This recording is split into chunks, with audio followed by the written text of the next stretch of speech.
Greetings, sunshines and sunnies. It is I, Queen J Lotus Pimp Sunkiss, coming at y'all right quick, right fast with some quick little cute little career and finance messages for the air signs Aquarius, Gemini, and Libra. And without further ado, we're gonna go ahead and get into. Now, the first card that y'all have here is Surrender to the Divine. Full moon.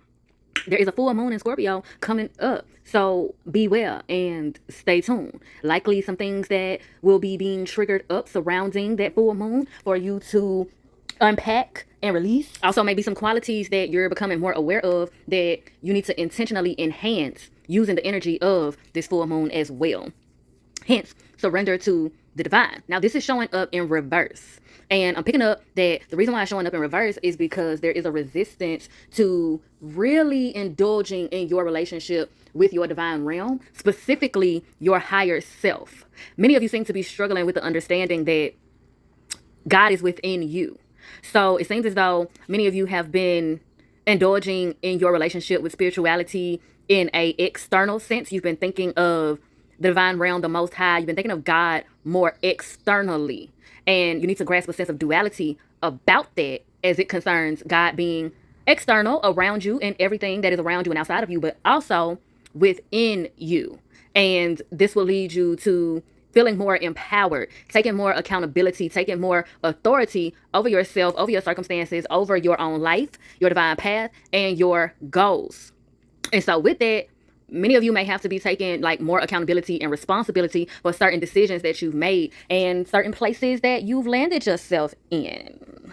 Because when you get like stuck in a cycle, or you come to a realization that you've been interacting with God in an excessively external sense, then you probably gotten caught up in the blame game quite a bit, going both ways, it seems. Pointing fingers at everybody else and also having a lot of people pointing fingers at you. Maybe even caught up in situations and circumstances where you may have some hurt in your heart for God. You may blame God for a lot of circumstances and things that have happened in your life. And there's a need for you to acknowledge that if that is the case. But also, there's a need for accountability to be directed appropriately.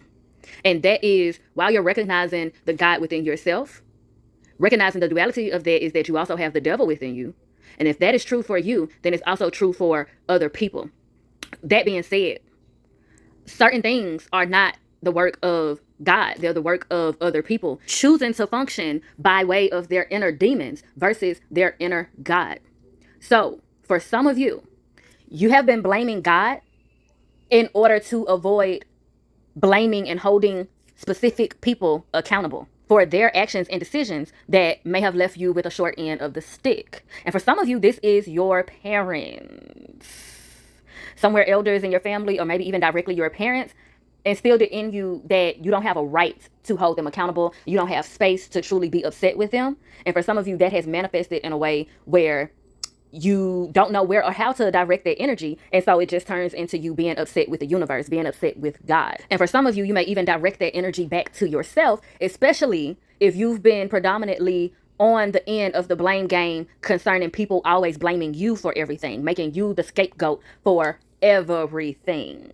And that is segueing us into the next card, which is authority. And again, this is causing you all to have to tap into, evaluating relationships that you've had with authority. So your parents, teachers, people that you have worked for. If you have been caught up in relationships that have a sub-dom dynamic, it's a need for you to evaluate the way that the dominant party in the relationships function, even if you have been the dominant party, and evaluate if you were the dominant party, or if you are usually the dominant party.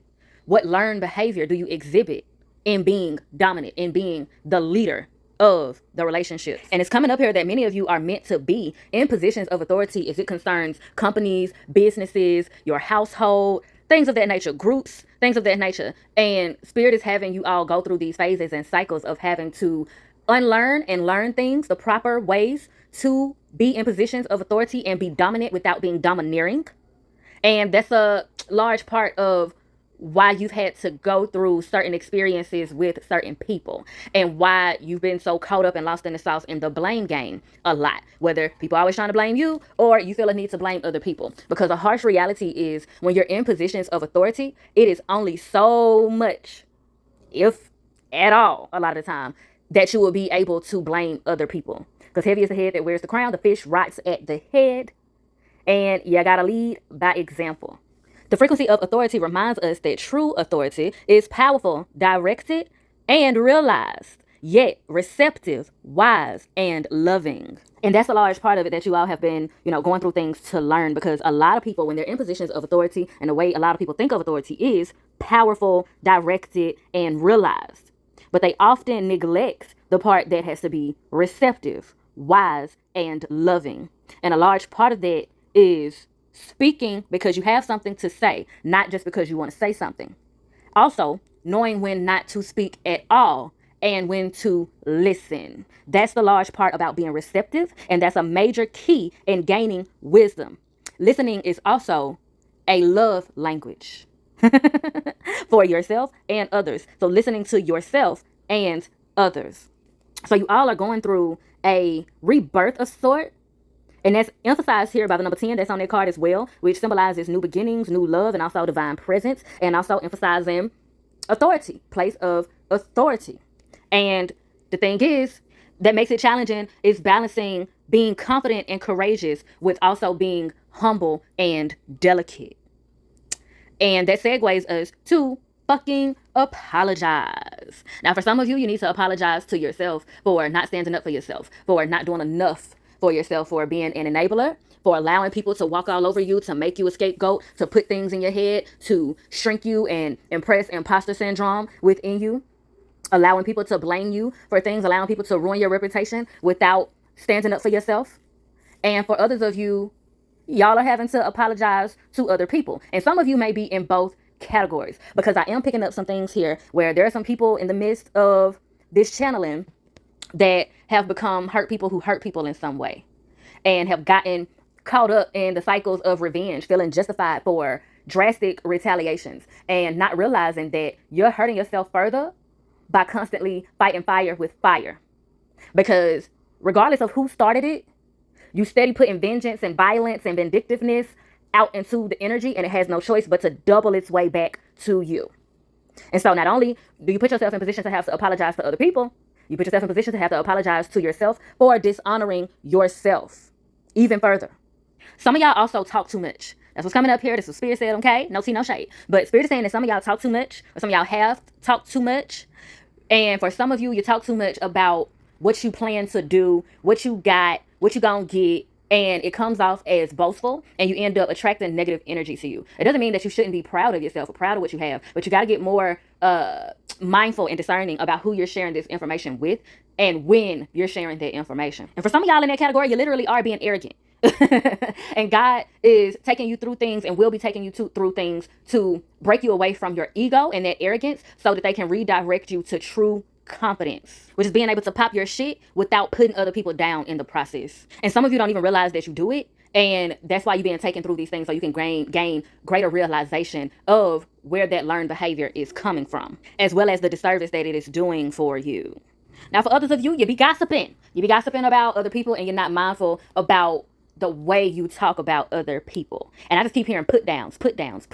You don't realize that the way that you're speaking about other people is coming from a self-righteous place, a judgmental place. So you're probably going to be going through things for you to learn the true meaning of what those words mean, where it's coming from, that learned behavior, and the disservice that it is doing for you, as well as the way that you may be hurting other people. Some of you are going to have loved ones of yours come to you and express that you've hurt their feelings, and it's going to be in your best interest to humble yourself and really listen, apologize, and go through a process of processing what everything they said meant, and also what it meant as it concerns what you said to make them feel a way.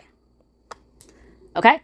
Something else that's coming up here with the fucking apologize is going back to the hurt people that became people who hurt people. And I'm hearing there are some people in this channeling who got so used to being betrayed that Spirit was finally putting somebody in your corner, in your world. This could be friendship, relationship, business relationship, or romantic, a sexual relationship that could have turned into something bigger. But because you were so deep in the throes of your heartbreak, you let that get the best of you, and you end up dogging this person out one way or another, and betraying this person, and really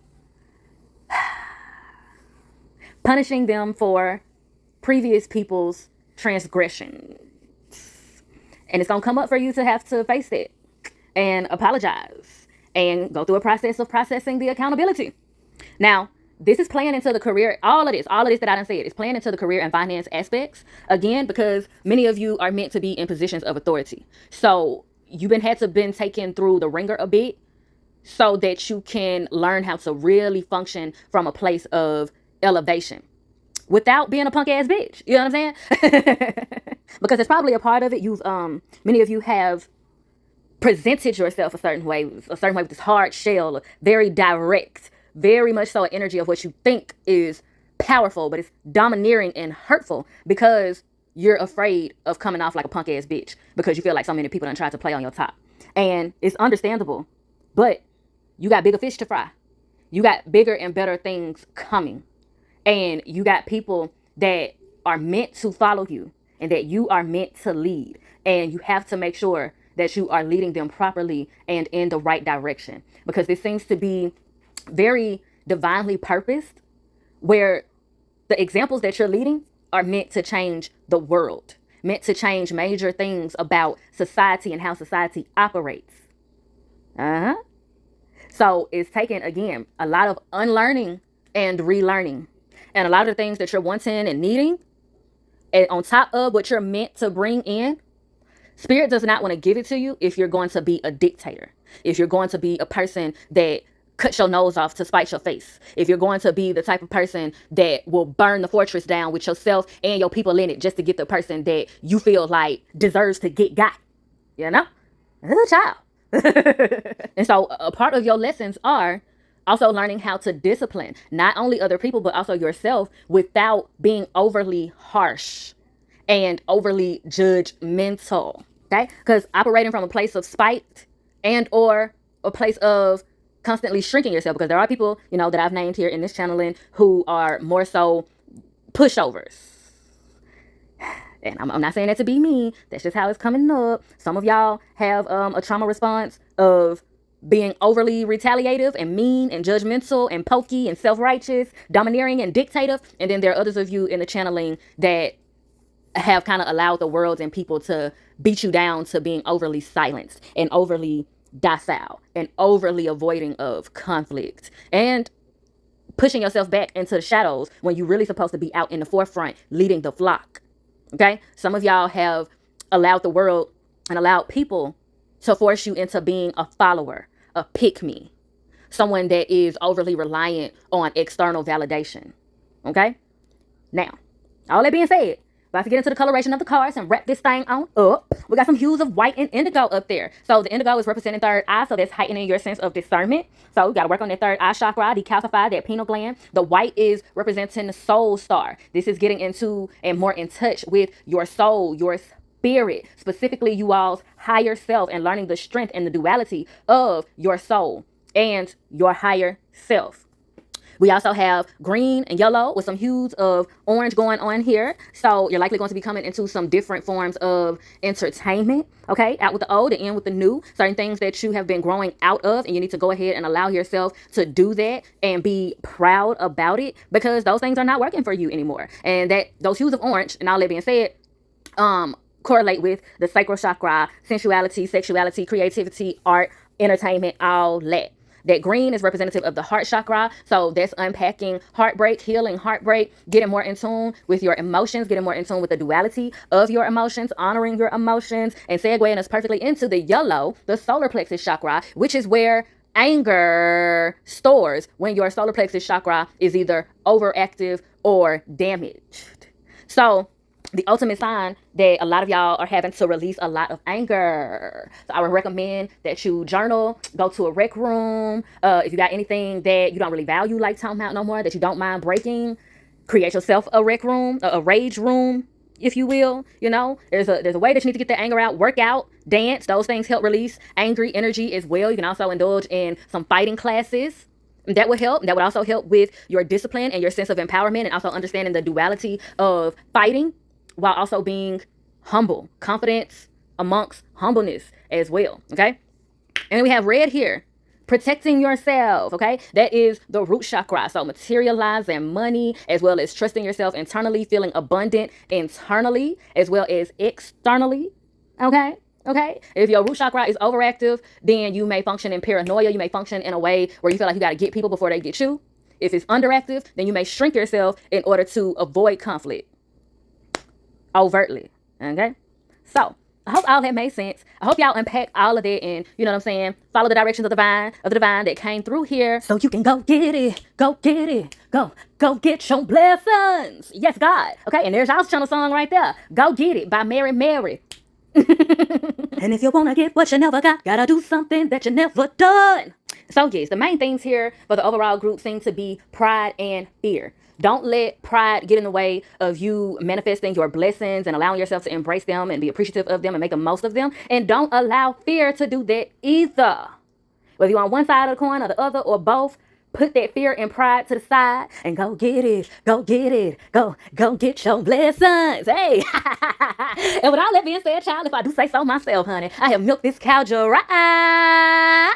And I'm thoroughly appreciative of the exchange of vibes. And if you're feeling synchronized, please do me a divine design and like, share, and subscribe so that you can be one of the first to be back through these queenly quarters for the next time. And be sure to bless my comment sections with your questions and conversations. And as always, I bid you in all ways like love, healing, and liberation. Emphasis on liberation. Mwah.